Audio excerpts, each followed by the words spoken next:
بسم الله الرحمن الرحيم. أخي أخيتي، جاء رجل لابن باز رحمه الله فقال: يا شيخ، لي 7 سنوات لم أرزق بالولد، فلم يزد الشيخ إلا أن قال كلمة واحدة: أكثر الاستغفار.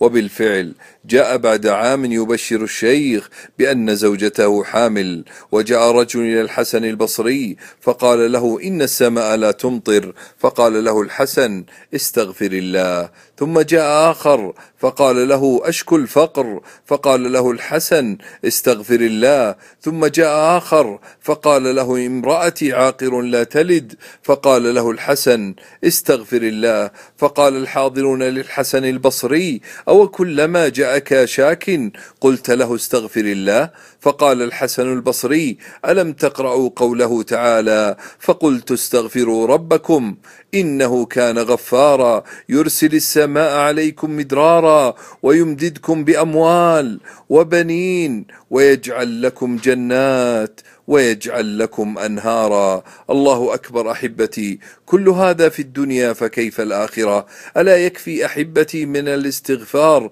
أنه يقي المؤمن من العذاب؟ فقد كان في الأرض أمانان من عذاب الله، رفع الأول وبقي الثاني. فأما الأول فكان رسول الله صلى الله عليه وسلم قال تعالى: وما كان الله ليعذبهم وأنت فيهم. وأما الثاني فهو الاستغفار، قال تعالى: وما كان الله معذبهم وهم يستغفرون. فلا تترك أخي الكريم، أختي الكريمة، الاستغفار أبدا. ولذا قال صلى الله عليه وسلم: طوبى لمن وجد في صحيفته استغفارا كثيرا. فابدأ الآن مع نفسك لا يراك أحد وقل: أستغفر الله، أستغفر الله، أستغفر الله. اللهم ارفع قدر من نشر هذا المقطع، وصلى الله على من إذا صليت عليه صلى الله عليك بها 10.